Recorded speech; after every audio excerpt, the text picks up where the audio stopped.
그러면 저도 먼저 묻겠습니다. 윤석열 대통령 국정 운영 잘 할 수 있도록 뒷받침하겠다고 말씀하셨는데 결국은 그것 또한 정책 지원이라고도 생각을 합니다. 네. 그런데 지금까지 2년간 윤석열 정부 정책을 보면 아까 말씀드렸다시피 거꾸로 가는 에너지 정책, 소수만 배불리는 부자 감세, R&D 예산 삭감한 일 등이 있었습니다. 여기에 대해서 어떻게 생각하시는지 궁금하고요. 그 다음에 양곡관리법을 대표 공약으로 말씀하셨는데 이거는 현 정부에서는 양곡관리법에 대해서 거부권을 행사했습니다. 그런데 이 부분은 또 국민들의 민심은 사고 싶고 또 당은 업고 싶고 이러한 당의 기조와 국가 기조와는 좀 다른 부분인 것 같은데 여기에 대해서도 또 말씀 부탁드립니다. 예, 좋은 지적 감사합니다. 윤석열 정부가 R&D 예산을 감축한다. 그 R&D를 하지 말자는 이야기가 아니라 중복되고 불필요한 그런 예산을 줄이자는 뜻일 것이고 또한 그 에너지 정책이나 각종 정책도 문재인 정부와 확연하게 좀 다르게 가는데 문재인 정부가 이 탈원전 시대를 부르짖으면서 지나치게 어느 일방으로 예를 들어서 재생에너지 쪽에 집중을 하면서 원전 산업이 무너지고 하는 그걸 막으려고 한 것이고 그 말씀하신 것 중에서 농지법 관련도요. 박상훈 후보님께서도 지금 탈원전으로 가야 한다라고 말씀하셨는데 그것 또한 지금 현 정부의 그 기조와 다른 것 아닙니까? 그런데 아시다시피 유럽에서는 알리백이라고 아시죠? 예, 네, 알리백 이거 압니다. 재생에너지를 대통령은 100%로 뭐 하자는 이야기인데 우리나라와 같이 산업 중심의 국가는 전력이 항상 모자랍니다.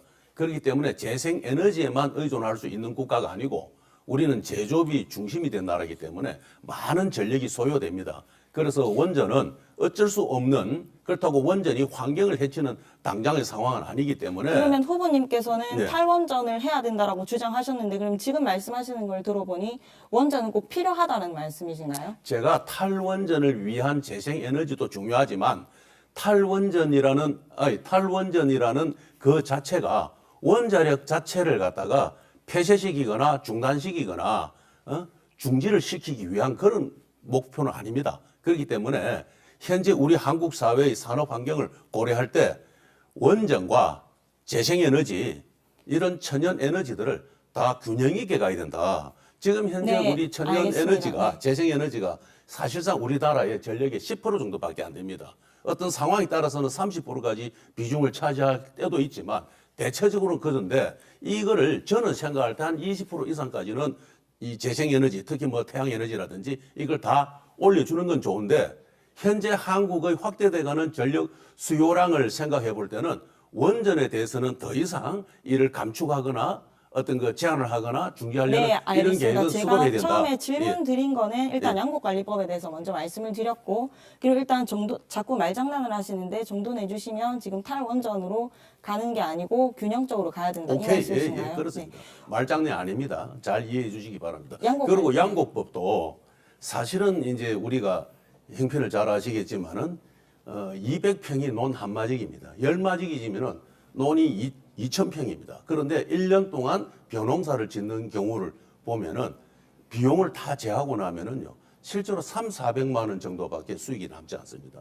이걸 가지고는 현대 사회에서 아무리 농민이 하더라도 정상적인 삶을 유지할 수가 없습니다. 제가 여쭈어본 것은 그래서 지금 예, 현재 바로 그 국정지도 이야기입니다. 예, 그 기조랑 이야기. 다르다는 것을 말씀드린 겁니다. 정부가 양곡법에 대한 개정안을 거부를 했다는 것은 그 안에 독소 조항이 있거나 또는 지나치게 예산을 부담케 하는 그러한 요소가 있기 때문에 그걸 바로 잡기 위해서 거부권을 행사했다고 보고 제가 양곡법을 개정하겠다고 의견을 내는 거는 그런 것까지 다 고려해서 민주당이나 국민의힘이나 일반 국민들이 보더라도 농민이 보더라도 그 정도 같으면 합의할 수 있다는 그런 내용을 만들어내기 위해서 노력을 하겠다는 겁니다. 개정이 아니라 일단 양곡관리법이 필요합니다. 왜냐하면 쌀값 안정화법이라고 지금 윤석열 정부에서 반대를 했기 때문에 농민들이 지금 이렇게 힘들지 않습니까? 그리고 예. 아시다시피 지금 식량 안보, 우리나라의 특수한 남북 분단 상황이라든지 또한 지금 전쟁 때문에 우리는 그 자급이 가능한 유일한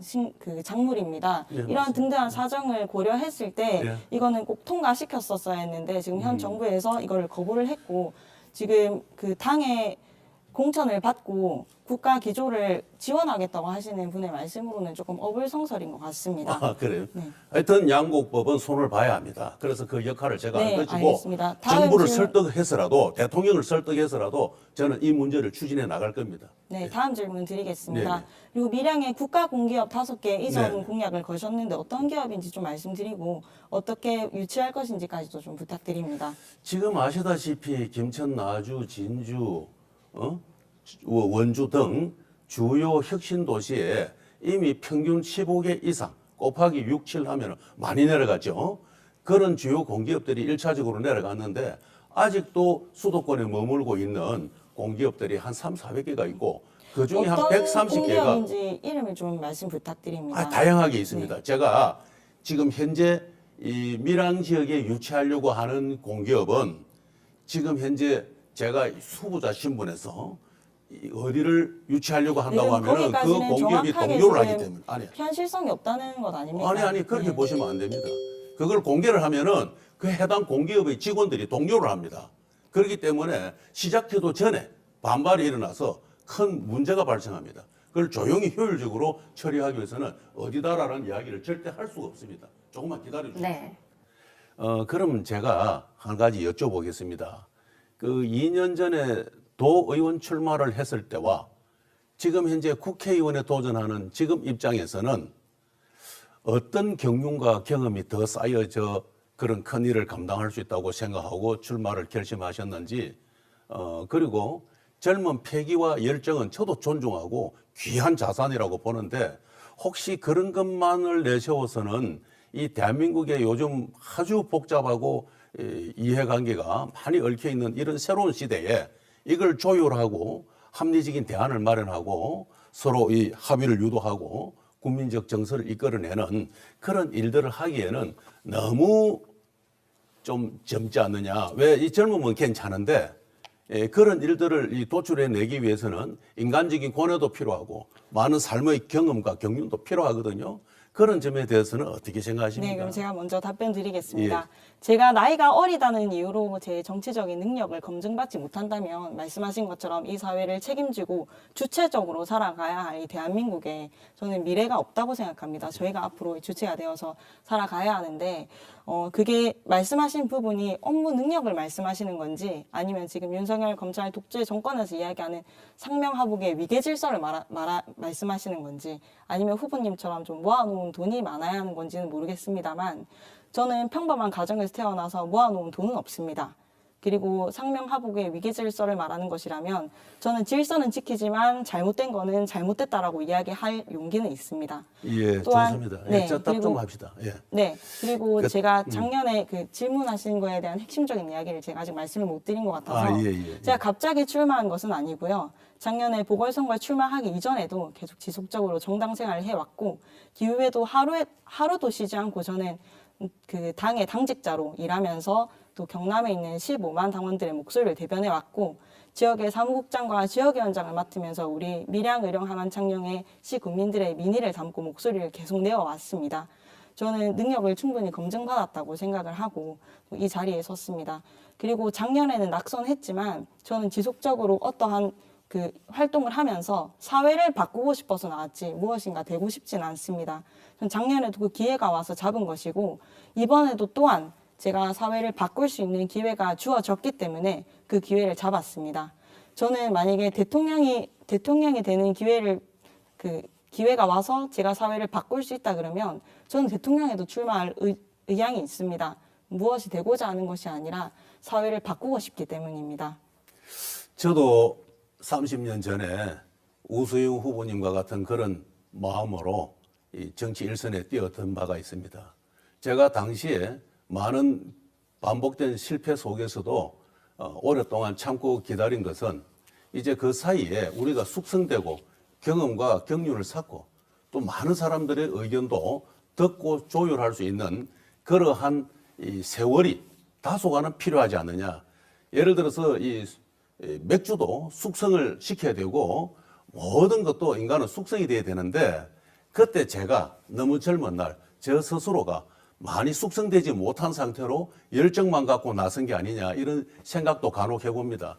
그래서 저는 우서영 후보께서 너무 이렇게 어떤 걸 뭐랄까 패기와 열정만 가지고 모든 문제를 풀 수 있다고 생각하지 마시고 지금부터 많은 경험을 쌓고 많은 사람들과의 대화를 통해서 많은 자문을 받고 그래서 내적으로도 그런 많은 풍부한 경험, 경륜, 지식을 쌓아서 언젠가는 훌륭한 정치인이 될 수 있을 거라는 저는 그런 기대가 생기거든요. 우소영 후보에게 그런 기대감을 갖고 있습니다. 최선을 다하십시오. 질문을 해주시기 감사합니다. 바랍니다. 제가 그러면 그 부분에 대해서도 답변을 드리도록 하겠습니다. 저는 먼저 열정과 패기만 있는 것이 아니라 무엇인가를 바꾸고 더 나은 사회를 만들고 좀 살기 좋은 사회를 만들려고 나왔습니다. 그리고 말씀드렸다시피 윤석열 검찰 독재 정권의 폭정을 보면서 이대로는 안 되겠다. 이 어린 나이에 제가 뭐 정치를 시작하게 만든 뭐 장본인이기도 합니다. 그래서 그렇게만 생각하시지는 않았으면 좋겠고 정치인은 정확한 그 신념과 뚜렷한 뭐 확신이 있어야 된다고 생각합니다. 그 부분에 대해서는 저도 충분히 준비되어 있습니다.